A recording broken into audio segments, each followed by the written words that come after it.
Il y a des nuits où le destin brise toutes les barrières pour unir deux âmes perdues. Parfois, l'amour naît là où il ne devrait pas exister, entre deux mondes séparés par la guerre et les préjugés. Thomas McCready était un cow-boy solitaire qui parcourait le territoire de l'Arizona en 1879.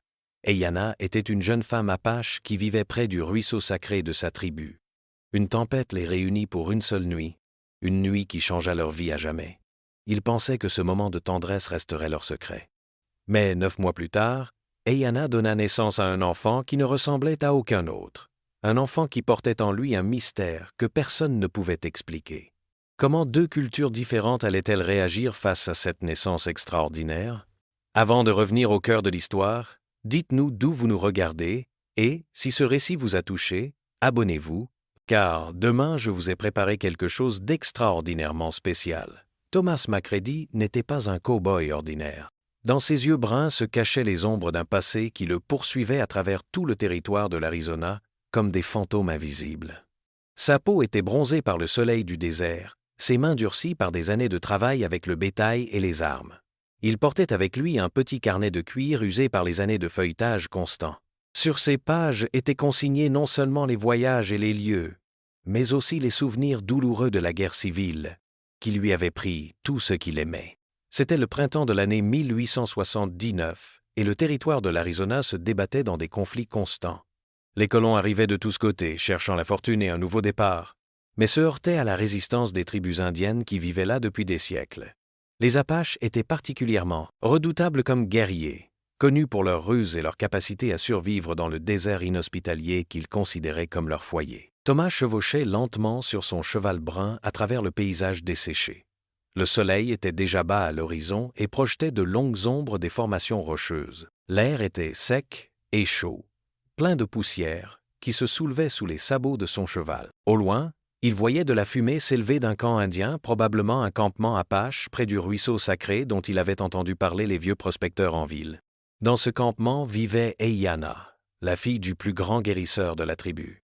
C'était une jeune femme née avec un don inhabituel. Elle avait des visions de l'avenir. Son père, un homme sage nommé Grand Aigle, lui racontait depuis l'enfance les anciennes prophéties et lui apprenait à comprendre les signes que lui envoyaient les esprits des ancêtres. Ayanna avait de longs cheveux noirs qui lui descendaient jusqu'à la taille, et des yeux sombres comme le ciel nocturne plein d'étoiles. Autour du cou, elle portait une amulette de turquoise héritée de sa grand-mère, une pierre qui, disait-on, se réchauffait quand quelque chose d'important approchait. La vie dans le camp Apache suivait les anciennes traditions. Les femmes cueillaient des fruits et des racines, préparaient la nourriture et tissaient des paniers. Les hommes chassaient, protégeaient la tribu contre les dangers qui venaient de plus en plus souvent du côté des colons blancs. Les enfants apprenaient des plus âgés comment survivre dans le désert, comment lire les traces d'animaux et comment respecter les esprits des lieux. Ayanna passait la plupart de son temps près du ruisseau sacré, où elle s'occupait des plantes médicinales et méditait. Ce ruisseau était pour sa tribu un lieu de pouvoir, où se rencontraient les énergies de la terre et du ciel. On disait que celui qui trouvait le véritable amour serait béni par les esprits pour l'éternité. Mais on croyait aussi qu'une telle rencontre apporterait de grands changements qui pourraient ébranler les fondements du monde. Thomas ne savait rien de ces croyances. Son monde tournait autour du travail, il transportait du bétail d'un ranch à l'autre, gagnait sa vie et essayait d'oublier les horreurs de la guerre. Il avait derrière lui un long voyage depuis la ville de Tucson et se dirigeait vers les frontières du Nouveau-Mexique, où l'attendait un autre travail. Mais depuis plusieurs jours, il observait des signes inquiétants. Les animaux se comportaient étrangement. Les coyotes hurlaient même en plein jour. Les oiseaux volaient en formations inhabituelles, et son cheval était agité, comme s'il sentait quelque chose que les sens humains ne pouvaient pas détecter. L'air était lourd, et parfois des nuages apparaissaient dans le ciel, puis disparaissaient rapidement, comme si quelqu'un les effaçait d'une main invisible. Un vieux prospecteur dans la dernière ville lui avait dit « Mon garçon, la nature se prépare à quelque chose de grand. J'ai vu beaucoup de tempêtes, mais celle-ci sera différente. Je te conseille de trouver un abri solide et d'attendre qu'elle passe. » Thomas se rappela ces mots quand il sentit la première rafale de vent. C'était comme si toute la nature s'était soudain réveillée. Les arbres commencèrent à plier, le sable se souleva en hauteur et l'air devint presque irrespirable. Il savait qu'il devait rapidement trouver un abri, sinon la tempête l'engloutirait. Son cheval se cabrait et hennissait d'angoisse. Thomas le calmait de la voix mais lui-même sentait la tension croissante. La tempête approchait à une vitesse qu'il n'avait jamais connue auparavant. Les éclairs commencèrent à apparaître dans le ciel avant même de toucher la surface terrestre, et l'air sentait comme avant une grande pluie. À ce moment-là, il aperçut au loin la silhouette sombre de rocher où il pourrait trouver un abri. Il éperonna son cheval et se dirigea dans cette direction, sans se douter qu'il s'approchait des lieux sacrés de la tribu Apache. Il ne savait pas que cette tempête même changerait non seulement sa vie, mais aussi les destins de nombreuses personnes des deux côtés du conflit. Quand il s'approcha des rochers, il entendit un son qui le surprit, quelqu'un appeler à l'aide. Dans cette contrée sauvage, et par une telle tempête, c'était quelque chose d'inhabituel. Il descendit de cheval et s'approcha prudemment de la source du bruit. Entre les pierres près d'un petit ruisseau gisait une jeune indienne. Elle avait la jambe blessée et ne pouvait pas bouger. Ses vêtements étaient typiquement apaches, mais Thomas n'eut pas peur. Pendant la guerre, il avait appris que la douleur humaine et le besoin d'aide étaient plus forts que tous les préjugés. « Aide-moi » murmura-t-elle d'une voix faible dans un anglais approximatif. Thomas n'hésita pas un instant. Il la souleva dans ses bras et l'emporta vers une grotte proche, où ils seraient tous les deux en sécurité contre la tempête, qui se déchaînait déjà avec toute sa force sur le paysage. Il ne savait pas qu'il venait de sauver la fille du guérisseur le plus respecté de la tribu, et que cette grotte était considérée comme un lieu sacré où les esprits convoquaient d'importantes rencontres. L'amulette de turquoise autour du cou d'Ayana commença à se réchauffer comme jamais auparavant. Les esprits des ancêtres murmuraient l'ancienne prophétie sur un homme d'un autre monde qui viendrait au temps de la tempête et apporterait un changement qui unirait deux nations en un seul enfant. La tempête faisait rage toute la nuit, et ils restèrent ensemble dans la grotte sacrée, sans savoir que leur rencontre aurait des conséquences qui dépasseraient les frontières de leurs deux mondes. Dans l'obscurité éclairée seulement par les éclairs, ils échangèrent leurs premiers mots hésitants. Ayana parlait un peu l'anglais appris des commerçants, et Thomas connaissait quelques mots d'apache grâce à ses années dans l'Ouest. Elle lui raconta qu'elle était tombée en cueillant des herbes médicinales quand les premiers signes de la tempête étaient apparus. Lui parla de son long voyage et de sa recherche d'un sens à la vie après avoir perdu sa famille dans la guerre. Leurs histoires se mêlaient dans la pénombre, créant un lien qui dépassait les barrières de la langue et de la culture. Thomas soigna sa blessure avec des bandes qu'il portait toujours dans sa sacoche. Ses gestes étaient doux et respectueux, et Ayana sentait que cet homme était différent des autres colons qu'elle avait rencontrés. Il y avait en lui une douleur qu'elle reconnaissait, car elle aussi portait en elle la peine de son peuple persécuté. Quand l'aube arriva, la tempête s'apaisa aussi soudainement qu'elle avait commencé. Thomas aida Ayana à retourner vers son campement, mais quelque chose avait changé entre eux. L'amulette de turquoise avait pris une teinte différente, plus profonde, comme si elle avait absorbé l'énergie de leur rencontre. En se séparant, ils savaient tous les deux que cette nuit n'était pas un simple hasard. Les esprits avaient tissé leur destin ensemble d'une manière qui aurait des répercussions pendant des générations. La tempête qui s'abattit cette nuit-là sur le territoire de l'Arizona n'était pas une tempête ordinaire. Elle portait en elle une énergie que même les anciens de la tribu n'avaient jamais ressentie. Le vent hurlait avec une force surnaturelle, arrachant des arbres centenaires et soulevant des rochers comme s'ils n'étaient que des feuilles mortes. Les éclairs ne tombaient pas du ciel de manière habituelle, mais semblaient danser entre les nuages, créant des motifs étranges qui rappelaient les anciennes écritures sacrées. Thomas serra Ayana contre lui dans la grotte, sentant sa peur et sa douleur. La blessure à sa jambe était plus grave qu'il ne l'avait d'abord pensé, et il craignait qu'elle ne puisse pas marcher pendant plusieurs jours. Mais il y avait quelque chose d'autre qui le troublait, une sensation étrange qu'il n'arrivait pas à expliquer. Chaque fois qu'il touchait la peau d'Ayana pour examiner sa blessure, il ressentait comme une décharge électrique, douce mais puissante. « Comment tu t'appelles » demanda-t-il en articulant lentement les mots pour qu'elle puisse comprendre. « Ayana » répondit-elle, et le son de sa voix résonna dans la grotte comme une mélodie. « Cela veut dire fleur éternelle dans la langue de mon peuple. »« Thomas » dit-il simplement, pointant vers sa poitrine. « Thomas Macready. » Elle répéta son nom avec un accent qui le rendait presque musical. À chaque fois qu'elle prononçait « Thomas », l'amulette de turquoise autour de son cou brillait faiblement dans l'obscurité. Au début, Thomas pensa que c'était un reflet des éclairs, mais bientôt il réalisa que la pierre émettait sa propre lumière. « Ta pierre » dit-il en la désignant du doigt. « Elle brille. » Ayana baissa les yeux vers son amulette et ses yeux s'élargirent de surprise. Elle n'avait jamais vu la turquoise se comporter ainsi. Sa grand-mère lui avait dit que la pierre réagirait seulement quand elle rencontrerait son âme sœur, mais elle avait toujours pensé que c'était une légende. « C'est un signe », murmura-t-elle en apache, puis elle traduisit. « Les esprits. Ils parlent. » Thomas ne comprenait pas complètement ces paroles, mais il sentait l'importance du moment. Il y avait quelque chose de magique dans cette grotte, quelque chose qui dépassait sa compréhension du monde rationnel qu'il connaissait. Pour passer le temps et calmer leurs nerfs pendant que la tempête faisait rage dehors, ils commencèrent à se raconter leur vie. Ayana, malgré sa connaissance limitée de l'anglais, réussit à lui expliquer qu'elle était la fille du grand guérisseur de sa tribu. Elle lui parla de ses visions, de sa capacité à voir des fragments de l'avenir dans ses rêves. Thomas, de son côté, lui raconta sa participation à la guerre civile, la mort de sa femme et de son fils dans un raid confédéré, et sa quête de sens depuis lors. « Tu es venu ici pour oublier, » dit Ayana avec une sagesse qui dépassait son âge. « Oui, » admit Thomas, « mais je n'y arrive pas. Peut être que les esprits ne veulent pas que tu oublies. Peut être qu'ils veulent que tu te souviennes pour pouvoir guérir. » Ces paroles le touchèrent profondément. Il y avait dans sa voix une compréhension qui lui rappelait sa défunte épouse. Mais contrairement aux souvenirs douloureux de sa femme, être près d'Ayana lui apportait une paix qu'il n'avait pas ressentie depuis des années. Au plus fort de la tempête, alors que les éclairs illuminaient la grotte avec une intensité aveuglante, quelque chose d'inexplicable se produisit.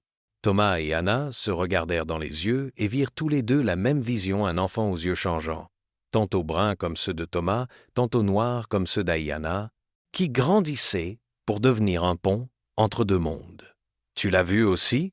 demanda Thomas, allaitant. Ayana hocha la tête, les larmes aux yeux. « L'enfant de la prophétie, mon grand-père m'en a parlé. Il viendra quand deux âmes de mondes différents s'uniront dans l'amour véritable. » Thomas ne croyait pas aux prophéties, mais il ne pouvait nier ce qu'il venait de voir. Il y avait quelque chose de plus grand que lui à l'œuvre cette nuit-là. Quand Ayana posa sa main sur sa joue, il sentit comme si toutes les blessures de son âme commençaient à guérir. « Je ne comprends pas ce qui se passe, » avoua-t-il. « Tu n'as pas besoin de comprendre, » répondit-elle doucement. « Il faut seulement avoir confiance. » Dans le silence qui suivit, alors que la tempête commençait enfin à s'apaiser, ils se rapprochèrent l'un de l'autre. Ce n'était pas seulement le désir ou la solitude qui les poussait, mais quelque chose de plus profond, une reconnaissance mutuelle d'âme qui s'était cherchée à travers le temps et l'espace. Leur union cette nuit-là fut douce et respectueuse, empreinte d'une tendresse qui transcendait les barrières culturelles. Thomas avait l'impression de retrouver une partie de lui-même qu'il croyait perdue à jamais. Et Ayana sentait que tous ses rêves prophétiques prenaient enfin un sens. L'amulette de turquoise brillait maintenant d'une lumière constante, et même le médaillon militaire que Thomas portait autour du cou semblait vibrer en harmonie avec la pierre sacrée d'Ayana. Quand l'aube se leva, la tempête était complètement passée. Le paysage dehors était transformé, lavé par la pluie, plus vert et plus vivant qu'il ne l'avait jamais vu. Les oiseaux chantaient avec une joie inhabituelle, et même l'air semblait plus pur et plus riche. Thomas aida Ayana à retourner vers les terres de sa tribu. Sa blessure allait mieux, mais elle boitait encore légèrement. Ils marchèrent en silence, sachant tous les deux que ce moment marquait la fin de quelque chose et le début d'autre chose. « Que va-t-il se passer maintenant ?» demanda Thomas quand ils arrivèrent à la lisière du territoire apache. « Je ne sais pas, » répondit Ayana, « mais l'amulette de ma grand-mère a changé de couleur. Regarde. » Elle souleva la pierre de turquoise. Là où elle était auparavant d'un bleu vert pâle, elle était maintenant d'un bleu profond avec des veines dorées qui semblaient pulser comme un cœur qui bat. « Qu'est-ce que cela signifie ?»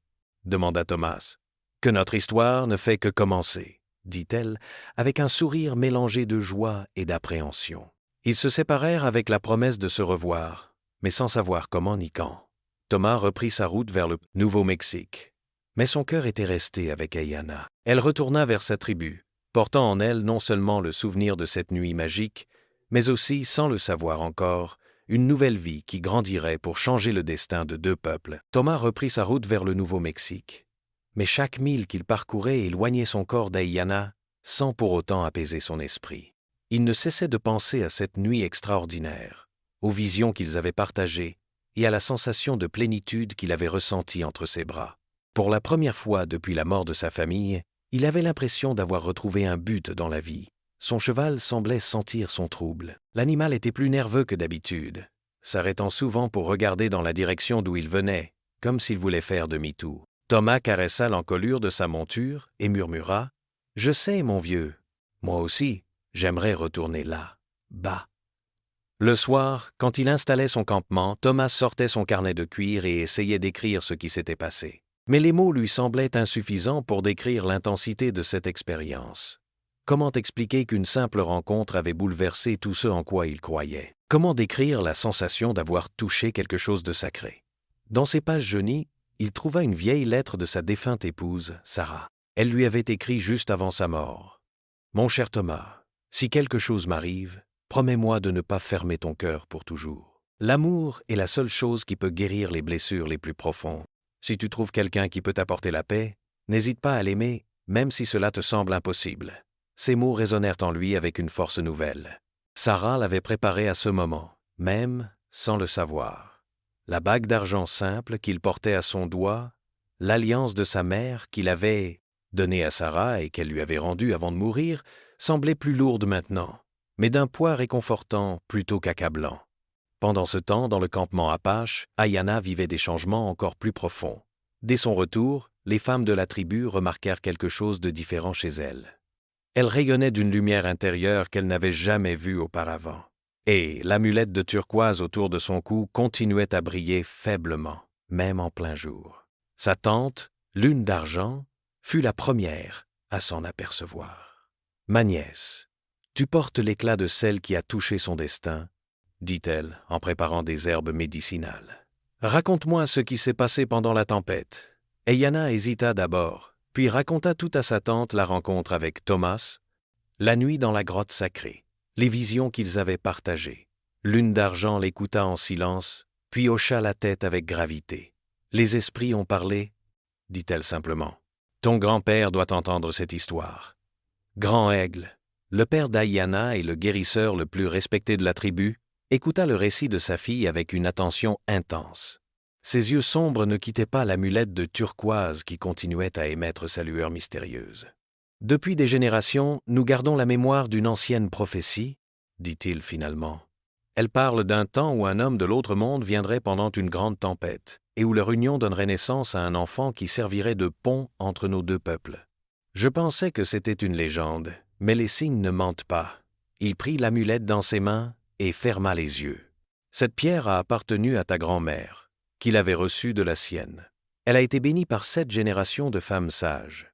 Qu'elle ait changé de couleur, et qu'elle brille ainsi, ne peut signifier qu'une chose. Les esprits ont accepté cette union. » Ayana sentit un mélange de joie et de terreur. « Que dois-je faire, père ? » ?»« Attendre, » répondit-il, « et écouter ton cœur. Les esprits te guideront. » Au cours des jours suivants, Ayana commença à avoir des rêves étranges. Elle voyait Thomas qui chevauchait vers le Nouveau-Mexique, mais quelque chose l'empêchait d'aller plus loin. Dans ses visions, elle le voyait faire demi-tour et revenir vers le territoire Apache, attiré par une force invisible. Ses rêves étaient si vivants qu'elle se réveillait parfois avec l'impression qu'elle venait de lui parler. Elle sentait sa présence, entendait sa voix, et l'amulette de turquoise se réchauffait à chaque fois qu'elle pensait à lui. Mais les visions ne se limitaient pas à Thomas. Ayana commençait à voir des images d'un enfant tantôt garçon, tantôt fille, avec des yeux qui changeaient de couleur selon la lumière. Cet enfant grandissait pour devenir un guide, quelqu'un qui parlerait la langue des deux peuples et aiderait à établir la paix entre eux. Un matin, en se réveillant, Ayana ressentit une sensation nouvelle dans son ventre. Ce n'était qu'un léger trouble, comme une fleur qui commence à éclore. Mais elle sut immédiatement ce que cela signifiait. Elle porta instinctivement sa main à son abdomen et sentit une chaleur douce qui irradiait de l'intérieur. « Ma fille, » dit Lune d'argent en la voyant ce matin-là, « tes yeux brillent d'une lumière que je n'ai vue que chez les femmes qui portent une nouvelle vie. » Ayana acquiesça en silence. Elle n'avait pas besoin de confirmation, elle savait avec certitude qu'elle attendait un enfant. L'enfant de Thomas, l'enfant de la prophétie. Pendant ce temps, à plus de 100 miles de là, Thomas s'arrêta soudain au milieu de la route. Son cheval avait refusé d'avancer plus loin, et lui-même ressentait une force étrange qui le tirait vers l'arrière. La bague de sa mère semblait pulser à son doigt, et il avait l'impression d'entendre la voix d'Ayana qui l'appelait. « Qu'est-ce qui m'arrive ?» se demanda-t-il à haute voix. Il regarda vers l'horizon, vers le Nouveau-Mexique où l'attendaient du travail et de l'argent. Puis il se tourna vers le territoire Apache, vers le lieu où il avait laissé son cœur. La décision ne fut pas difficile à prendre. Allons-y, mon vieux, dit-il à son cheval en tirant sur les rênes. Rentrons à la maison. Car, pour la première fois depuis des années, Thomas avait l'impression d'avoir un endroit qu'il pouvait appeler sa maison. Le voyage de retour de Thomas vers le territoire apache fut ponctué d'obstacles qu'il n'avait pas prévus. Les tensions entre les colons et les tribus indiennes s'étaient intensifiées depuis son passage, et des patrouilles militaires sillonnaient maintenant les routes principales. Le colonel Harrison, un homme au visage buriné par des années de campagne dans l'Ouest, avait reçu l'ordre de pacifier définitivement la région. Thomas dut emprunter des chemins détournés, évitant les routes fréquentées et dormant à la belle étoile pour ne pas attirer l'attention. Chaque nuit, il sortait sa bague d'argent et la regardait briller faiblement sous les étoiles. Cette alliance simple de sa mère morte lui rappelait maintenant non seulement son passé, mais aussi son avenir possible avec Ayanna. Au 3e jour de son voyage de retour, il tomba sur une patrouille de soldats près d'un point d'eau. Le sergent Wilson, un homme aux yeux froids, l'interpella avec méfiance. « Hey, cowboy! Où allez-vous comme ça ?» Thomas garda son calme, ayant appris pendant la guerre à ne jamais montrer sa nervosité face aux autorités. « Je cherche du travail dans les ranges du Sud, sergent. »« Drôle de direction pour aller vers le Sud, » remarqua Wilson en crachant dans la poussière. « On dirait plutôt que vous vous dirigez vers le territoire apache. »« Je connais bien la région, » répondit Thomas. « Je prends les chemins les plus... sûrs. » Le sergent l'examina longuement, puis haussa les épaules. « Faites attention, l'ami. Ces sauvages deviennent de plus en plus audacieux. Hier, ils ont attaqué un convoi près de la rivière. Si j'étais vous, je ferais demi-tour. » Thomas acquiesça et poursuivit sa route, mais l'avertissement du sergent l'inquiétait. Si les tensions montaient, sa relation avec Ayanna deviendrait encore plus dangereuse. Dans le campement apache, Ayanna avait confirmé sa grossesse auprès de Lune d'Argent, qui était également sage-femme. La nouvelle s'était rapidement répandue dans la tribu, créant un mélange d'excitation et d'inquiétude. Grand-Aigle convoqua le conseil des anciens pour leur révéler ce qu'il savait de la prophétie. Autour du feu sacré, sous la lumière vacillante des flammes, il raconta l'histoire que lui avait transmise son propre grand-père. « Il y a très longtemps, commença-t-il de sa voix grave, quand nos ancêtres luttaient contre l'envahissement de leur terre, un grand chaman eut une vision. Il vit un temps où un enfant naîtrait de l'union entre notre peuple et celui des hommes blancs. Cet enfant porterait en lui la mémoire des 2 peuples et serait capable de comprendre les 2 mondes. » Vieil Horse, le plus ancien membre du conseil, hocha la tête lentement. « Je me souviens de ces paroles. Mon grand-père disait que cet enfant viendrait quand les 2 peuples seraient au bord de la guerre totale et qu'il apporterait la possibilité de la paix. » « Mais comment pouvons-nous être sûrs que c'est cet enfant ?» demanda Cœur de Pierre, un guerrier sceptique. Grand-Aigle désigna l'amulette d'Ayanna, qui continuait à briller d'une lumière dorée. Cette pierre a été bénie par nos ancêtres pour reconnaître celui qui était destiné à notre fille. Jamais elle n'avait brillé ainsi. Ayanna tissait dans un coin de la tente, travaillant sur un capteur de rêve particulier. Contrairement aux autres qu'elle avait fabriqués, celui-ci était fait avec des fils d'or qu'elle avait trouvés mystérieusement dans sa réserve de matériaux. À chaque point qu'elle nouait, le capteur émettait une faible lueur, comme si elle y tissait de la lumière plutôt que de simples fils. « Qu'est-ce que tu fais, ma fille ?» demanda Grand-Aigle en s'approchant. « Je ne sais pas exactement, » avoua Ayanna. « Mes mains bougent toutes seules, comme si les esprits guidaient mes gestes. Ce capteur de rêve est pour l'enfant que je porte, mais aussi pour Thomas. Je sens qu'il aura besoin de protection. » Effectivement, Thomas avait besoin d'aide. Plus il se rapprochait du territoire apache, plus les dangers se multipliaient. Il avait évité 2 autres patrouilles militaires et un groupe de chasseurs de primes qui recherchaient des Indiens fugitifs. C'est alors qu'il rencontra Corbeau Sage, un vieil apache qui parlait parfaitement l'anglais grâce à ses années passées dans une mission. L'homme âgé était assis près d'un feu, apparemment seul et sans défense, mais Thomas reconnut immédiatement la ruse d'un guerrier expérimenté. « Vous êtes loin de chez vous, homme blanc ?» dit Corbeau Sage sans lever les yeux de son feu. Thomas descendit de cheval, gardant ses mains bien visibles.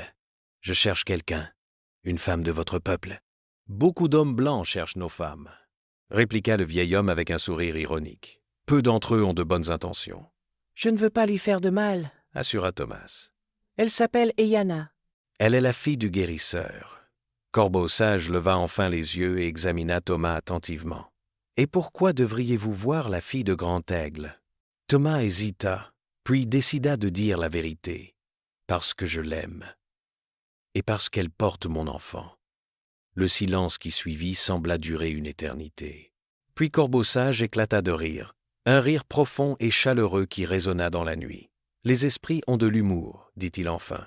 Ils envoient l'homme de la prophétie directement à moi. » Il se leva et tendit la main à Thomas. « Je suis Corbeau Sage, frère de Grand Aigle et oncle d'Ayana.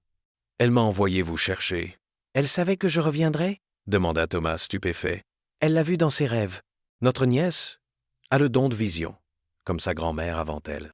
Elle m'a dit exactement où vous trouvez et quand. Corbeau Sage conduisit Thomas par des sentiers secrets jusqu'à un lieu de rencontre discret, loin des regards indiscrets des soldats et des membres les plus hostiles de la tribu. Là, dans une clairière éclairée par la lune, Ayana l'attendait. Quand elle le vit, le capteur de rêve qu'elle tenait dans ses mains se mit à pulser d'une lumière dorée. Thomas sentit sa bague d'argent se réchauffer au même instant. « Tu es revenu, » dit-elle simplement, mais ses yeux brillaient de joie et de soulagement. « Je ne pouvais pas faire autrement, » répondit Thomas en s'approchant d'elle. « Quelque chose me tirait vers toi. » Elle posa sa main sur son ventre encore plat. Notre enfant grandit. Et avec lui, l'espoir d'un avenir différent. Thomas posa sa main sur la sienne, et ils sentirent tous les deux une chaleur douce qui irradiait de son ventre. À ce moment-là, ils surent avec certitude que leur amour était plus fort que toutes les barrières que le monde pourrait dresser entre eux. Les semaines qui suivirent les retrouvailles de Thomas et Ayana furent marquées par des phénomènes de plus en plus étranges. La grossesse d'Ayana ne ressemblait à aucune autre que les sages-femmes de la tribu avaient connue. Son ventre grossissait normalement, mais des manifestations inexpliquées l'accompagnaient. Chaque matin, quand Ayana se réveillait, les plantes autour de sa tente avaient poussé pendant la nuit.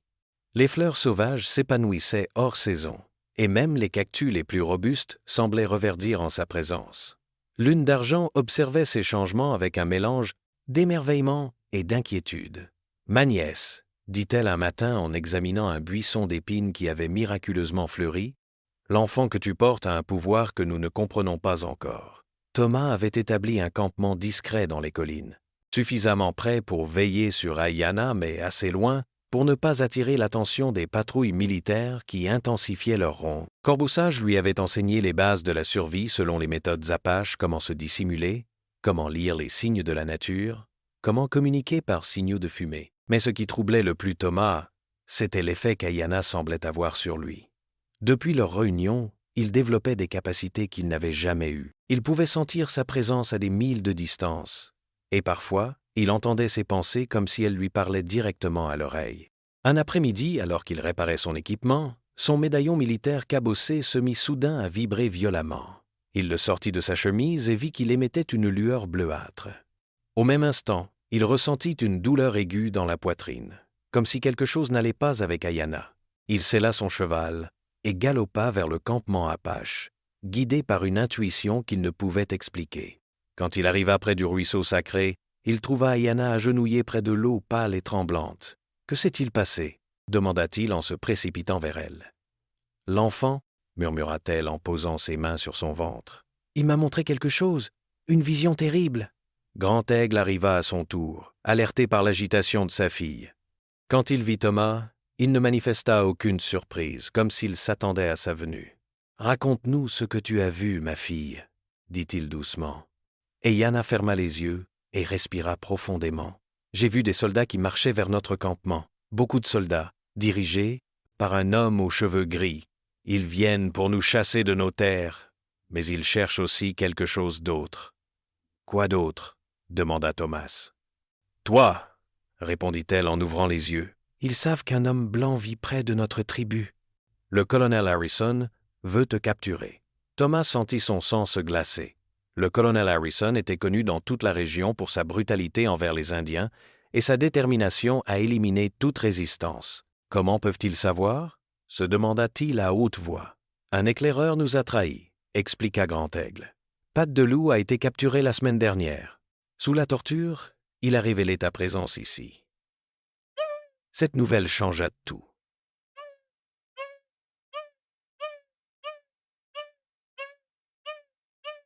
Thomas ne pouvait plus rester près du campement sans mettre toute la tribu en danger. Mais il ne pouvait pas non plus abandonner Ayana, surtout dans son état. « Il faut que je parte, » dit-il avec amertume. « Non, » répliqua fermement Ayana. Les esprits ne nous ont pas réunis pour que nous nous séparions au premier obstacle. Il y a un autre moyen. Grand-Aigle hocha la tête lentement. Ma fille a raison. Les anciennes traditions parlent d'un rituel de protection pour ceux que les esprits ont choisis. Mais c'est dangereux, et cela exige un grand sacrifice. Quel sacrifice? Demanda Thomas. Tu dois abandonner ta ancienne identité, expliqua le guérisseur. Devenir l'un des nôtres, apprendre nos coutumes, accepter nos croyances. Ce n'est pas seulement changer de nom ou de vêtements, c'est transformer ton âme. Thomas regarda Ayana, qui le fixait avec intensité. Dans ses yeux, il vit tout l'amour qu'elle lui portait, mais aussi la peur qu'il refuse cette transformation. Si c'est le prix à payer pour rester avec toi et protéger notre enfant, dit-il finalement, alors je l'accepte. Les jours suivants furent consacrés à la préparation de Thomas pour les épreuves traditionnelles qui feraient de lui un membre de la tribu. Corbeau sage devint son guide et son professeur, lui enseignant non seulement la langue apache, mais aussi les subtilités de leur culture. Être apache, ce n'est pas seulement une question de sang, expliqua le vieil homme. C'est une façon de voir le monde, de respecter la terre, de comprendre que tous les êtres vivants sont connectés. Thomas apprit à méditer près du ruisseau sacré, à reconnaître les plantes médicinales, à lire les signes que laissaient les animaux. Chaque leçon était accompagnée de tests pratiques qui mettaient à l'épreuve non seulement ses nouvelles connaissances, mais aussi sa volonté de changer. Le plus difficile pour lui était d'abandonner sa mentalité de soldat. Pendant des années, il avait résolu ses problèmes par la force et la confrontation directe. Les Apaches lui enseignaient la patience, la ruse, l'art de contourner les obstacles plutôt que de les affronter de front. Et Ayana l'aidait discrètement, lui glissant des conseils quand les anciens ne regardaient pas, l'encourageant quand il se décourageait. Sa grossesse progressait, et avec elle, les manifestations surnaturelles s'intensifiaient. Un soir, alors qu'elle préparait des herbes médicinales, les plantes qu'elle touchait se mettaient à briller faiblement. Cette lueur persistait pendant plusieurs minutes après qu'elle les ait lâchées, comme si elle leur avait transmis une partie de son énergie vitale. « L'enfant que je porte possède déjà un grand pouvoir, » dit-elle à Thomas. « Je sens qu'il communique avec les esprits de nos ancêtres, mais aussi avec ceux de ton peuple. »« Comment est-ce possible ?» demanda Thomas. « Parce que cet enfant est destiné à être un pont, » répondit-elle. « Il portera en lui la mémoire et la sagesse des deux mondes. » Cette révélation donna encore plus de sens aux épreuves que Thomas subissait. Il ne s'agissait pas seulement de le protéger ou de l'intégrer à la tribu, il se préparait à devenir le père d'un être exceptionnel qui aurait besoin de comprendre les deux cultures pour accomplir sa mission. Mais le temps pressait. Les éclaireurs rapportaient que le colonel Harrison rassemblait ses troupes pour une grande offensive. Bientôt, Thomas devrait prouver qu'il était digne de la protection de la tribu, ou tout serait perdu. Dans la tente sacrée de Grand-Aigle, à la lueur vacillante des torches, le guérisseur déroula avec précaution une ancienne carte tracée sur une peau de bison. Les dessins et les symboles qui y étaient gravés semblaient danser dans la lumière, racontant une histoire qui remontait à plusieurs générations. « Cette carte, » dit Grand-Aigle de sa voix solennelle, « a été réalisée par mon arrière-grand-père, le grand chaman Étoile du Matin. Elle révèle l'emplacement du lieu sacré où doit naître l'enfant de la prophétie. » Thomas, agenouillé près d'Ayana, examina les symboles mystérieux. Bien qu'il ne pût les déchiffrer, il ressentait une étrange familiarité en les regardant, comme s'ils éveillaient des souvenirs enfouis dans son âme. « Où se trouve cet endroit ?» demanda-t-il. « Dans les montagnes sacrées, à 3 jours de marche vers le nord, » répondit le guérisseur. « C'est là que les esprits de nos ancêtres se rassemblent pour bénir les naissances importantes. Mais d'abord, tu dois prouver que tu es digne de cette bénédiction. » Corbeau sage se leva et apporta 3 objets disposés sur un tissu brodé. Un arc en bois de cèdre, un carquois rempli de flèches aux pointes d'obsidienne et un collier de perles sacrées. « Voici les épreuves que tu dois réussir, » annonça-t-il. « D'abord, l'épreuve du courage. Tu dois chasser seul un cerf sans utiliser d'autres armes que cet arc béni. Ensuite, l'épreuve de la sagesse. Tu dois passer une nuit entière dans la grotte des esprits et recevoir une vision. Enfin, l'épreuve du sacrifice. Tu dois offrir quelque chose de précieux aux esprits pour prouver ta sincérité. » Thomas prit l'arc entre ses mains. Le bois était lisse et chaud, comme s'il avait conservé la chaleur des mains qu'il avait façonnées. Des symboles étaient gravés sur toute sa longueur, représentant des animaux et des éléments naturels. « Je suis prêt, » dit-il simplement. Eiyana posa sa main sur son bras. Les esprits te guideront, mais tu dois écouter ton cœur. N'oublie pas que tu ne fais plus cela seulement pour toi, mais pour notre enfant et pour l'avenir de nos deux peuples.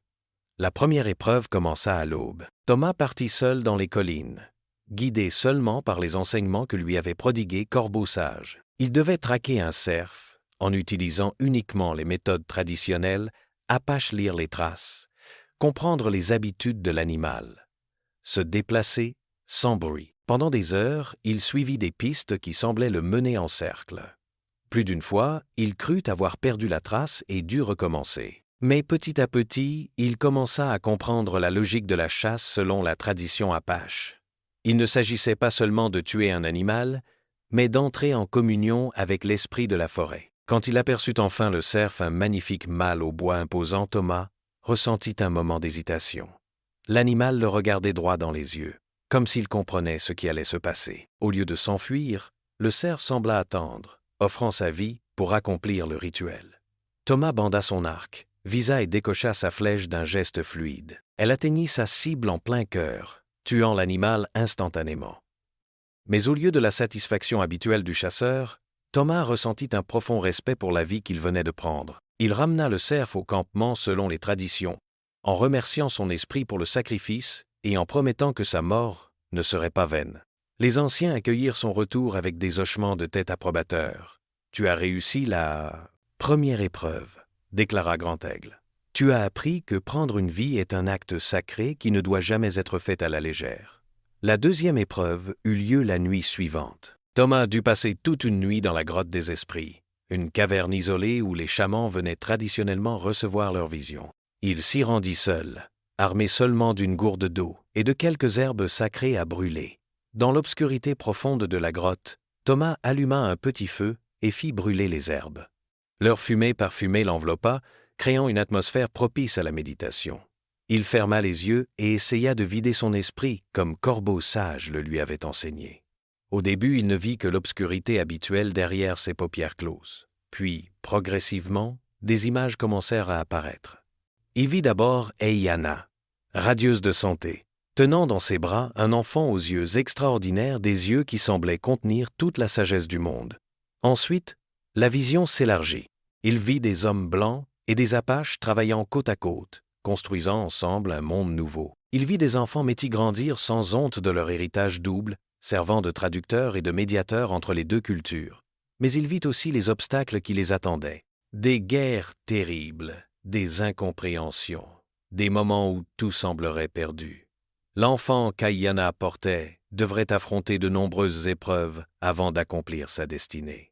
La vision la plus troublante fut celle de sa propre mort, non pas dans un proche avenir, mais des années plus tard, en protégeant la communauté mixte qu'il aiderait à fonder. Il se vit vieillissant entouré de nombreux enfants et petits-enfants, laissant derrière lui un héritage de paix et de compréhension. Quand Thomas sortit de la grotte au lever du soleil, il portait en lui une paix profonde.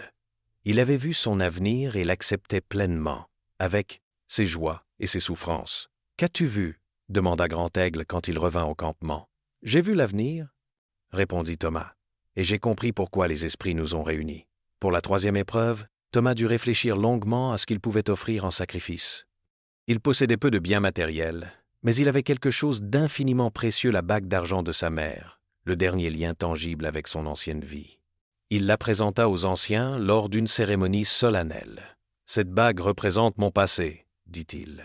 « En l'offrant aux esprits, j'abandonne définitivement l'homme que j'étais pour devenir celui que je dois être. » Grand-Aigle accepta l'offrande et la plaça sur l'autel sacré. « Tu as prouvé ton courage, ta sagesse et ta sincérité, » déclara-t-il. « À partir de maintenant, tu ne seras plus Thomas Macready, l'homme blanc. Tu seras Cœur Loyal, membre de notre tribu et protecteur de l'enfant de la prophétie. » Eiyana, qui avait assisté à toute la cérémonie, s'approcha de Thomas, désormais Cœur Loyal, et lui passa autour du cou un collier de turquoise et d'argent qu'elle avait fabriqué pendant ses épreuves. « Ce collier s'est formé tout seul dans mes mains pendant que tu subissais tes épreuves, » expliqua-t-elle. « Les esprits l'ont créé pour toi. » Effectivement, Thomas Cœur Loyal pouvait sentir une énergie particulière émaner du collier. Il semblait vibrer en harmonie avec l'amulette d'Eiyana, créant entre eux un lien encore plus fort qu'auparavant. Maintenant qu'il était officiellement accepté par la tribu, Il pouvait commencer les préparatifs pour le voyage vers les montagnes sacrées, où naîtrait l'enfant destiné à changer le monde. Ce fut Lune d'Argent qui fit la découverte qui changerait tout. En préparant les herbes pour un rituel de protection, elle remarqua qu'un cristal de quartz fumé, conservé dans les réserves sacrées depuis des générations, s'était mis à briller d'une lumière inhabituelle. Ce cristal était connu pour révéler les secrets du passé à ceux qui savaient l'interpréter. « Grand Aigle », appela-t-elle avec urgence, « tu dois voir ceci. » Le guérisseur accourut, suivi d'Eyanna et de Cœur Loyal. Dans la pénombre de la tente, le cristal émettait une lueur bleutée qui pulsait comme un cœur vivant. « Ce cristal n'a pas brillé depuis la mort de mon grand-père, » murmura Grand Aigle avec révérence. « Il ne s'active que quand une vérité importante doit être révélée. » Lune d'Argent prit délicatement la pierre entre ses mains. Dès qu'elle la toucha, ses yeux se révulsèrent et elle entra dans une transe profonde. Sa voix changea, devenant plus grave, comme si les esprits parlaient à travers elle. « L'enfant qui va naître, dit-elle d'une voix qui ne semblait plus la sienne, portera en lui les mémoires de toutes les générations passées. Il verra à travers les yeux de ses ancêtres, comprendra les langues qu'il n'a jamais apprises, connaîtra les histoires qui n'ont jamais été racontées. » Elle se tourna vers Cœur Loyal, et ses yeux, normalement bruns, brillaient maintenant d'une lumière argentée. « Toi, homme de l'autre monde, tu n'es pas ici par hasard. Ton sang porte la mémoire d'un autre temps, d'un autre homme qui a aidé notre peuple il y a longtemps. » Grand Aigle se pencha vers elle, fasciné. « De qui parles-tu, sœur ?» « Il y a 150 ans, » continua Lune d'Argent dans sa transe, « un explorateur blanc du nom de Jonathan Macready a sauvé notre tribu d'une terrible épidémie. Il avait des connaissances médicales et de la médecine que nos guérisseurs ne possédaient pas. En reconnaissance, nos ancêtres l'ont adopté et l'ont béni. Sa lignée fut liée à la nôtre par les liens du sang spirituel. Cœur Loyal sentit ses jambes se dérober sous lui. Jonathan Macready était mon arrière-grand-père. Mon père m'a raconté qu'il avait disparu dans l'Ouest et qu'on ne l'avait jamais revu. »« Il n'a pas disparu, » révéla Lune d'Argent. « Il a choisi de rester avec nous. » « Il a épousé une de nos femmes et a eu des enfants. Mais quand l'armée a commencé à persécuter notre peuple, il est reparti vers l'Est pour protéger sa famille blanche.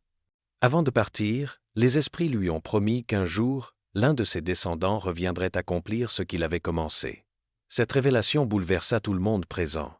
L'attirance inexplicable entre Cœur Loyal et Eyanna, la facilité avec laquelle il avait appris les traditions apaches, les visions qu'il partageait, tout trouvait maintenant une explication. « Cela signifie, dit lentement Grand Aigle, que votre union n'est pas seulement bénie par les esprits, mais qu'elle était prédestinée depuis plusieurs générations. » Eyanna posa sa main sur son ventre, qui s'arrondissait de plus en plus. « Notre enfant ne sera pas seulement un pont entre deux peuples, il sera la continuation d'une lignée sacrée qui unit nos sangs depuis longtemps. » Mais cette découverte merveilleuse fut rapidement assombrie par l'arrivée d'un éclaireur essoufflé. Patrapide, un jeune guerrier, fit irruption dans la tente avec des nouvelles alarmantes. « Grand Aigle, allaita-t-il. Le colonel Harrison et ses hommes sont à moins d'une journée de marche. Ils ont découvert l'emplacement de notre campement principal. » Le sang de Cœur Loyal se glaça. « Comment ont-ils pu nous trouver si rapidement? »« Il y a pire, » continua Patrapide. « Ils ont capturé Plume Noire, notre espion dans leur camp. Sous la torture, il leur a révélé l'existence de votre union avec Eyanna. Le colonel sait maintenant qu'elle porte votre enfant. » Grand Aigle se leva brusquement. « Que veut Harrison exactement? » « Il a envoyé un message, » répondit l'éclaireur en sortant un papier froissé de sa tunique. « Il exige que nous livrions l'homme blanc et la femme apache dans 24 heures. Sinon il attaquera le campement et tuera tous les hommes en âge de se battre. » Le silence qui suivit était lourd de menaces. Tous savaient que Harrison était capable de mettre ses menaces à exécution. Sa réputation de brutalité était connue dans tout le territoire. « Nous ne pouvons pas livrer Eyanna, » déclara fermement Corbeau-Sage. « Elle est sur le point d'accoucher de l'enfant de la prophétie. Et nous ne pouvons pas affronter toute l'armée américaine, » ajouta Vieilleurs avec amertume. C'est alors qu'Eyanna, qui était restée silencieuse, poussa soudain un cri de douleur. Elle se plia en deux, tenant son ventre. Lune d'Argent se précipita vers elle et examina rapidement son état. « Le bébé arrive », annonça-t-elle avec urgence. Les contractions ont commencé. L'enfant naîtra avant la fin de la journée. Cette nouvelle changea complètement la situation. Il était impensable de déplacer Eyanna dans son état. Mais rester sur place signifiait affronter l'armée de Harrison. Cœur Loyal prit une décision rapide. « Je vais me livrer au colonel. Cela vous donnera le temps d'emmener Ayanna dans les montagnes sacrées. » « Non, » protesta Ayanna malgré la douleur. « Nous devons rester ensemble.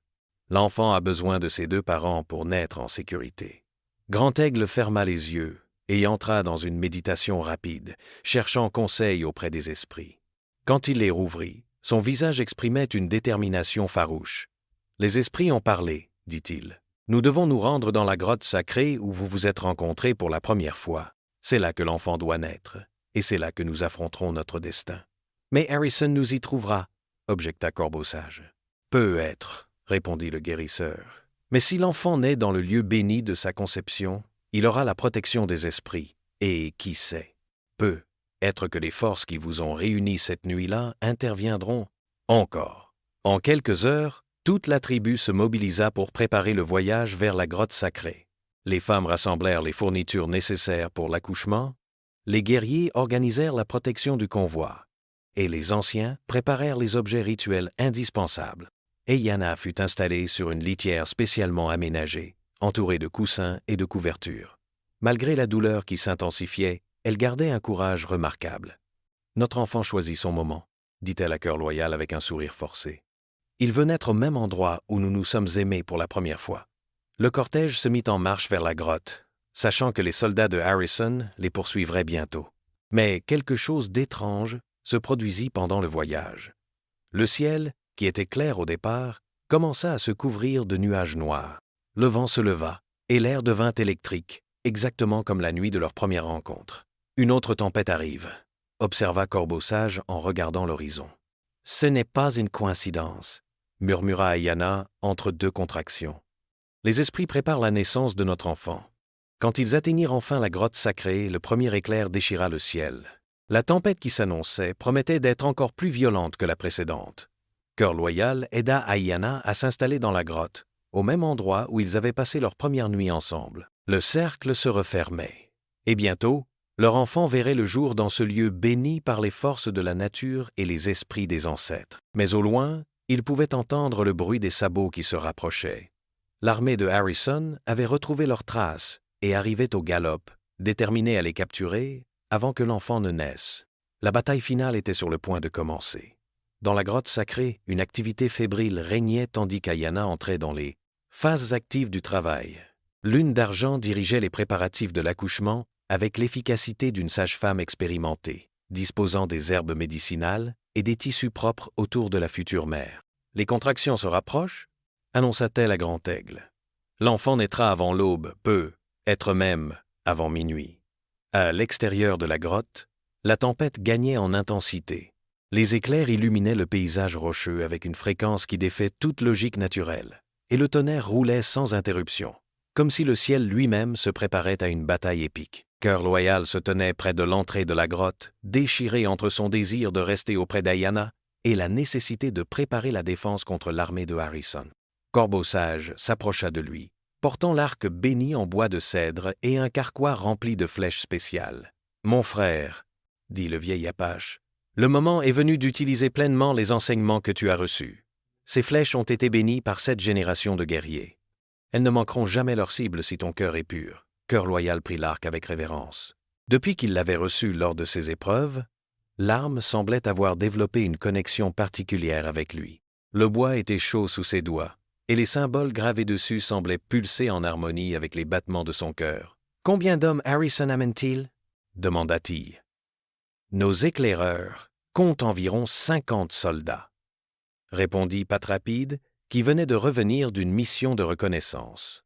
« Ils ont des fusils, des chevaux et des provisions pour un siège prolongé. Et nous, combien sommes-nous ?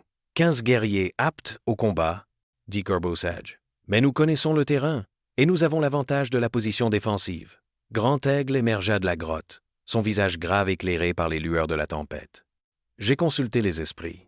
Ils me disent que cette bataille déterminera non seulement le sort de notre enfant, mais l'avenir de tous nos peuples. Si nous réussissons à protéger Ayanna jusqu'à la naissance, l'enfant aura le pouvoir de changer le cours de l'histoire. » Cœur Loyal sentit le poids de cette responsabilité s'abattre sur ses épaules. « Que dois-je faire ? Tu dois apprendre les chants de naissance sacrés, répondit le guérisseur. Quand l'enfant viendra au monde, tu devras réciter ces paroles pour qu'il reçoive les bénédictions de nos ancêtres et de ton propre lignage. Pendant que Corbeau Sage enseignait à Cœur Loyal les paroles rituelles dans la langue apache, les femmes de la tribu tissaient autour d'Ayana une couverture extraordinaire. Chaque fil semblait capturer la lumière des éclairs, créant un textile qui brillait d'une lueur dorée et argentée. Cette couverture, expliqua Lune d'Argent, est tissée avec des fils d'étoiles que nos grands-mères ont conservés depuis des générations. Elle protégera l'enfant des influences maléfiques et lui donnera la force de supporter son grand destin.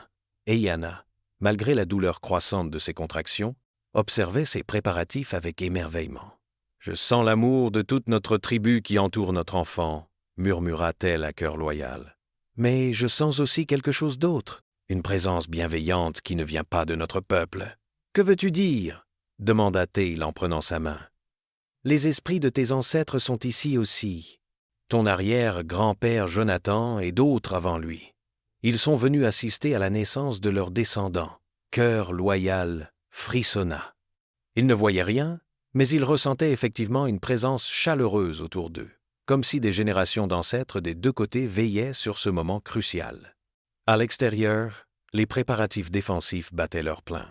Les guerriers apaches avaient transformé l'approche de la grotte en un véritable piège. Des rochers avaient été déplacés pour créer des barrières naturelles, des fosses cachées avaient été creusées sur les chemins d'accès et des arcs étaient positionnés à des endroits stratégiques. Vieillors, malgré son âge avancé, dirigeait ses préparatifs avec l'expertise d'un stratège militaire. « Nous ne pourrons pas les arrêter tous, » dit-il à Cœur Loyal, « mais nous pouvons les retarder suffisamment pour que l'enfant naisse en sécurité. »« Et après ?» demanda Cœur Loyal. « Après, nous verrons ce que les esprits ont prévu, » répondit le vieil homme, avec un sourire mystérieux. Vers minuit, les soldats de Harrison arrivèrent enfin en vue de la grotte. Leurs torches créaient une ligne de lumière sinistre dans l'obscurité, et le bruit de leurs chevaux se mêlait au grondement du tonnerre.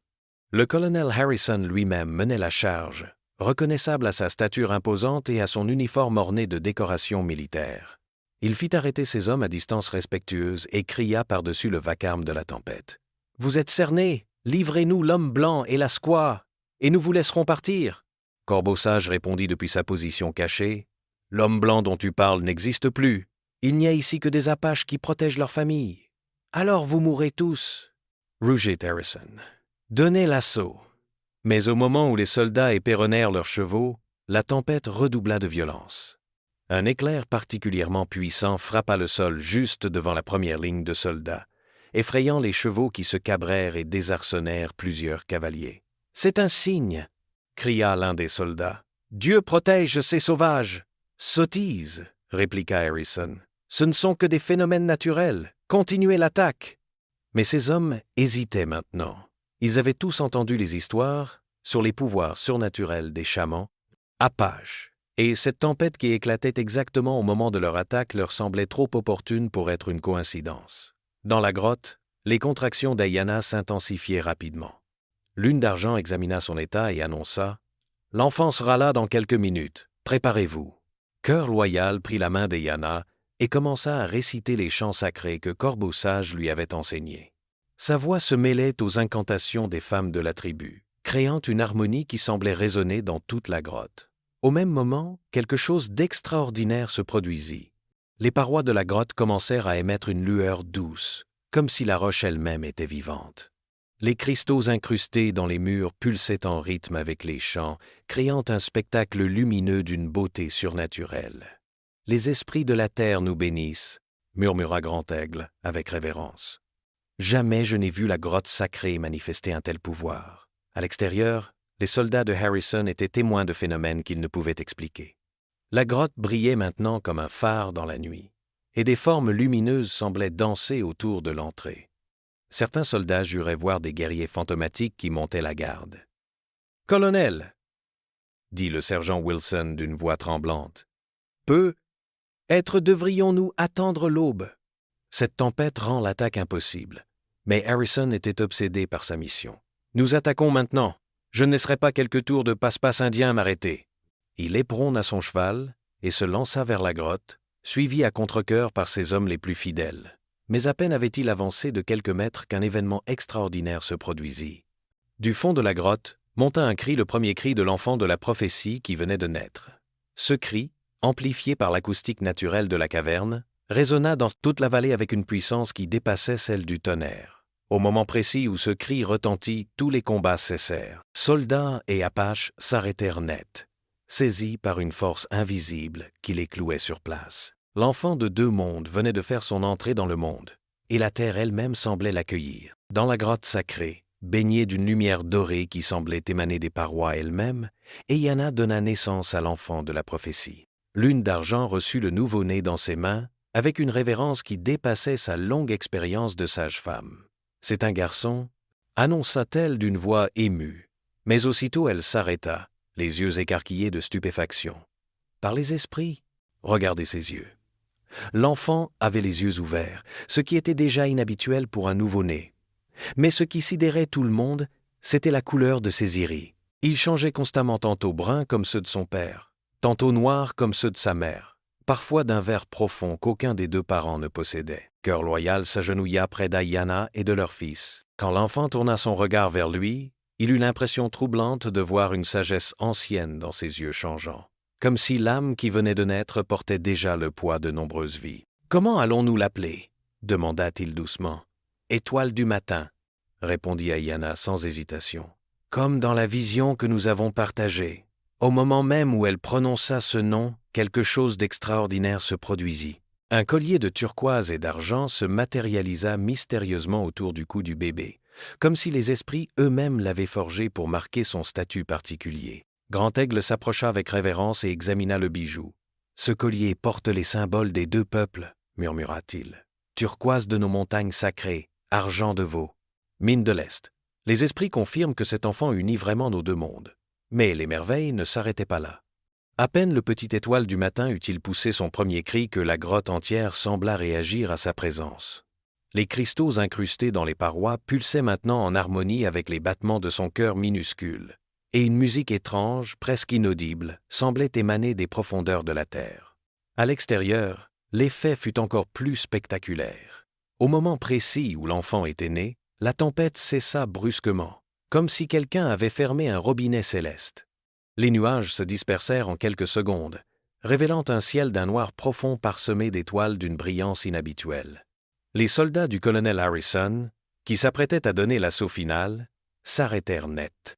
Leurs chevaux refusaient d'avancer, et plusieurs hommes jurèrent voir des formes lumineuses qui dansaient autour de l'entrée de la grotte. « Qu'est-ce que c'est que cette sorcellerie » gronda Harrison, mais sa voix manquait de sa conviction habituelle. Le Surgeon Wilson, un homme pourtant endurci par des années de campagne militaire, tremblait en regardant le spectacle surnaturel qui se déroulait devant eux. « Colonel, je ne suis qu'un simple soldat, mais je sais reconnaître l'œuvre de Dieu quand je la vois. Cet enfant, il n'est pas ordinaire. » D'autres soldats murmurant leur accord. Beaucoup d'entre eux étaient des hommes religieux qui avaient grandi en entendant des histoires de miracles et de naissances divines. Ce qu'ils voyaient dépassait leur compréhension, mais ils sentaient instinctivement qu'ils étaient témoins de quelque chose de sacré. Dans la grotte, Étoile du matin fut enveloppée dans la couverture tissée de fils d'étoiles. Dès que le tissu toucha sa peau, il commença à briller d'une lumière douce qui réchauffait non seulement son petit corps, mais semblait aussi réchauffer les cœurs de tous ceux qui le regardaient. Cœur Loyal tenait son fils pour la première fois, et il ressentit une émotion qu'il n'avait jamais connue auparavant. Ce n'était pas seulement l'amour d'un père pour son enfant, mais la conscience profonde qu'il tenait entre ses mains l'avenir de deux peuples entiers. « Il est si petit », murmura-t-il, « mais je sens en lui une force immense. »« C'est normal, » dit Grand-Aigle en s'approchant. « Cet enfant porte en lui les mémoires de toutes nos générations passées. En grandissant, il se souviendra des histoires de paix et de guerre, il comprendra les langues qu'il n'aura jamais apprises, il connaîtra les traditions des deux peuples comme s'il les avait vécues. » Eyanna, épuisée mais radieuse, regardait son fils avec une tendresse infinie. Je sens qu'il comprend déjà ce qui se passe autour de lui. Regardez ses yeux, il nous observe, il nous écoute. Effectivement, le petit étoile du matin semblait suivre les conversations avec une attention surprenante pour un nouveau-né. Ses yeux changeants se posaient sur chaque visage, comme s'il mémorisait les traits de ceux qui l'entouraient. Soudain, des bruits de sabots résonnèrent à l'entrée de la grotte. Le colonel Harrison venait d'arriver. accompagné de quelques-uns de ses soldats les plus fidèles. Mais quelque chose avait changé dans son attitude. L'arrogance militaire avait disparu, remplacée par une incertitude troublante. « Sortez de là !» cria-t-il, mais sa voix manquait de conviction. « Je sais que vous êtes là, dedans !» Corbeau-Sage émergea lentement de la grotte, portant dans ses bras l'enfant emmailloté dans sa couverture lumineuse.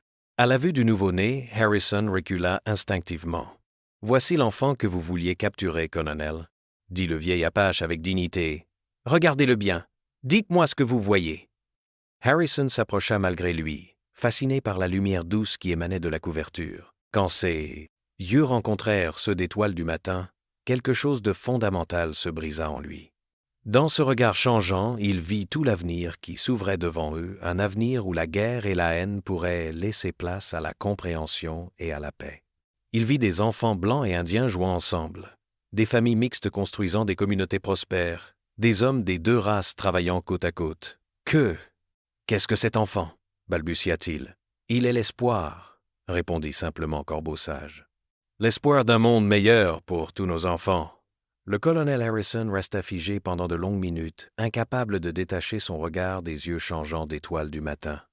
Les visions qui défilaient dans son esprit bouleversaient tout ce en quoi il avait cru pendant des décennies de service militaire. Il vit sa propre enfance dans une ferme de l'Ohio, où sa mère lui racontait des histoires de paix et d'amour entre tous les peuples de la terre. Il vit les moments où la guerre l'avait endurci, transformant un jeune homme idéaliste en un officier impitoyable. Mais surtout, il vit l'avenir que cet enfant extraordinaire pourrait offrir au monde. « Sergeant Wilson, » dit-il d'une voix tremblante, « faites reculer les hommes. »« Colonel » demanda le sergent, surpris par ce changement soudain. « Vous m'avez entendu. Ordonnez aux hommes de baisser leurs armes et de reculer. » Les soldats s'exécutèrent, mais avec confusion. Beaucoup d'entre eux avaient également été affectés par la vue de l'enfant mystérieux. Certains se signaient, d'autres murmuraient des prières, et quelques-uns avaient les larmes aux yeux. Cœur Loyal émergea à son tour de la grotte, suivi d'Ayanna qui, malgré sa fatigue, voulait assister à ce moment historique. Grand Aigle et les autres membres de la tribu se rassemblèrent autour d'eux, formant un cercle protecteur autour de la petite famille. « Colonel Harrison, » dit Cœur Loyal en s'avançant, « je suis Thomas Macready, l'homme que vous cherchiez. Mais je ne suis plus celui que j'étais. Ma famille est ici maintenant, avec ces gens qui m'ont accepté comme l'un des leurs. » Harrison le regarda, et pour la première fois depuis des années, il vit non pas un ennemi à capturer, mais un homme qui avait trouvé sa place dans le monde. « Vous avez désobéi aux ordres militaires, » dit-il, mais sans conviction. « Vous avez fraternisé avec l'ennemi. »« L'ennemi » répéta Cœur Loyal. « Regardez cet enfant, colonel. Regardez vraiment. Voyez-vous un ennemi ?» Harrison baissa les yeux vers Étoile du matin, que Corbeau-Sage tenait toujours dans ses bras. L'enfant le regardait directement. Et dans ses iris changeants, le colonel vit quelque chose qui le bouleversa, de la compassion. Ce nouveau-né, qui n'avait que quelques heures de vie, semblait déjà comprendre la douleur et les conflits qui déchiraient le cœur de l'officier. « Il me regarde comme s'il me connaissait, » murmura Harrison. « Peut être qu'il vous connaît, » dit doucement Ayanna. « Mon fils porte en lui les mémoires de nombreuses vies. Il voit au-delà des uniformes et des couleurs de peau, il voit les âmes. » Grand Aigle s'avança et posa sa main sur l'épaule du colonel.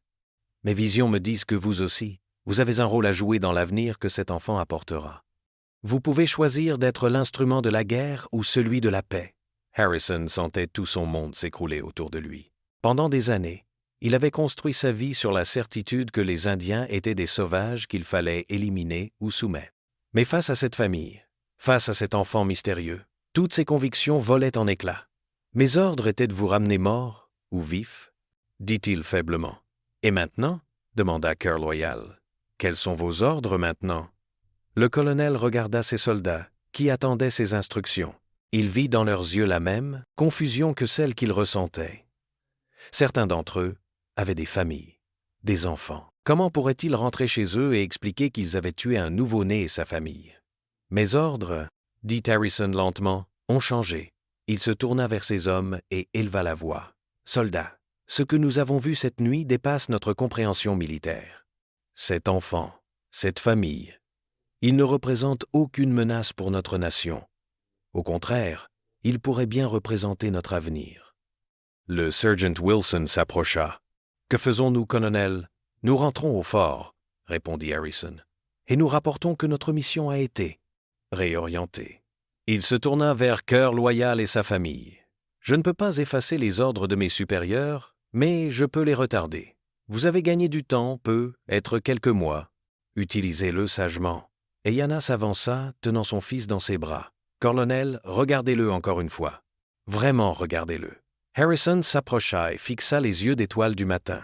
Cette fois, au lieu de visions d'avenir, il vit des images de son propre passé, mais transformées. Il se vit en protecteur plutôt qu'en destructeur, en bâtisseur de ponts plutôt qu'en creuseur de fossés. « Que voulez-vous de moi ?» demanda-t-il. « Aidez-nous à construire une communauté où nos enfants pourront grandir ensemble, » répondit Cœur Loyal. « Un endroit où les différences seront célébrées plutôt que craintes. » Harrison hocha lentement la tête. « Je vais réfléchir à cela. » Il fit signe à ses hommes de se préparer au départ. Mais avant de partir, il se retourna une dernière fois vers la famille. « Comment s'appelle-t-il » demanda-t-il. « Étoile du matin » répondit Yana avec fierté. « Étoile du matin » répéta le colonel. « Puisse-t-il apporter la lumière dans nos ténèbres ?»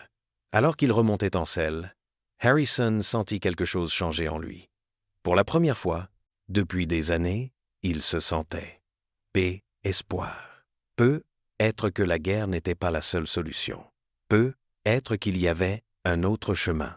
Tandis que les soldats s'éloignaient dans la nuit étoilée, la petite famille se retrouva seule avec la tribu. L'enfant de la prophétie était né, et déjà, il avait commencé à transformer les cœurs de ceux qui le rencontraient. La véritable mission d'Étoile du matin venait tout juste de commencer. 10 années s'étaient écoulées depuis cette nuit extraordinaire dans la grotte sacrée. Au pied des montagnes de l'Arizona, une communauté unique avait vu le jour, un endroit où les enfants apaches et les enfants de colons grandissaient ensemble, partageant leurs jeux, leurs rêves et leurs espoirs. Cœur Loyal, maintenant connu sous le nom de Thomas Aigle Blanc par les colons de la région, se tenait debout sur la colline qui surplombait leur village. À ses côtés, Eyana observait leur fils Étoile du matin qui jouait avec d'autres enfants dans la clairière en contrebas. Le garçon de 10 ans avait grandi pour devenir exactement ce que les prophéties avaient annoncé, un pont vivant entre deux mondes. « Regarde-le » dit Yana avec tendresse. « Il enseigne à petite Marie les chants de notre tribu et en même temps, il apprend d'elle les lettres de l'alphabet anglais. » Thomas sourit en voyant son fils basculer naturellement entre les deux langues, traduisant pour les enfants qui ne comprenaient pas, résolvant leurs petits conflits avec une sagesse qui dépassait son âge. Les yeux d'Étoile du matin avaient gardé leur propriété extraordinaire. Ils changeaient toujours de couleur selon son humeur, et les personnes à qui il parlait, s'adaptant pour mettre chacun à l'aise. Le village lui-même était une merveille d'harmonie architecturale. Les maisons combinaient les techniques de construction apaches et américaines, créant des habitations qui résistaient aux tempêtes du désert tout en offrant le confort moderne. Au centre se dressait une école unique où Ayana enseignait les traditions et l'histoire apache, tandis que Thomas et d'autres colons instruits enseignaient la lecture, l'écriture et les mathématiques. Qui aurait cru que le colonel Harrison deviendrait notre plus fervent protecteur ? Remarqua Thomas en voyant l'officier à la retraite qui aidait à construire une nouvelle grange. Effectivement, Harrison avait tenu sa promesse. Après cette nuit dans la grotte, il était retourné au fort et avait rédigé un rapport détaillé sur la nécessité de changer d'approche avec les tribus locales. Son influence militaire avait permis de créer une zone de paix protégée autour de leur communauté où aucune action militaire agressive n'était autorisée. « Il m'a dit hier que c'était Étoile du matin qui avait sauvé son âme, » ajouta Ayana, « que regarder dans les yeux de notre fils lui avait montré l'homme qu'il aurait toujours voulu être. » Harrison approchait maintenant de la soixantaine, et ses cheveux étaient devenus complètement gris. Mais son regard avait retrouvé une douceur que ses années de guerre avaient effacée. Il supervisait personnellement la protection de la communauté et avait même appris quelques mots d'apache pour communiquer avec les anciens de la tribu. Grand Aigle, maintenant très âgé mais toujours vénéré comme le sage de la communauté, s'approcha du couple. Il marchait avec une canne sculptée dans le bois de cèdre sacré, un cadeau que lui avait offert Étoile du matin pour son 70e anniversaire. « Mon petit-fils accomplit déjà sa destinée » dit-il en regardant l'enfant qui médiait maintenant une dispute entre deux garçons plus âgés. Hier, il a guéri le cheval blessé de la famille Morrison juste en posant ses mains sur lui. Et la semaine dernière, il a traduit les négociations entre notre tribu et les marchands de Tucson. Ces dons se développent chaque jour, confirma Ayana. Parfois, ils me racontent des rêves où ils voient l'avenir, un avenir où notre communauté servira de modèle à d'autres à travers tout le territoire. Thomas regarda autour de lui et vit effectivement les signes de cet avenir prometteur. Des délégations venaient régulièrement de tout l'Arizona, et même d'autres États, pour étudier leur modèle de coexistence pacifique. Des journalistes écrivaient des articles sur le miracle de la vallée de la paix, comme on avait surnommé leur communauté.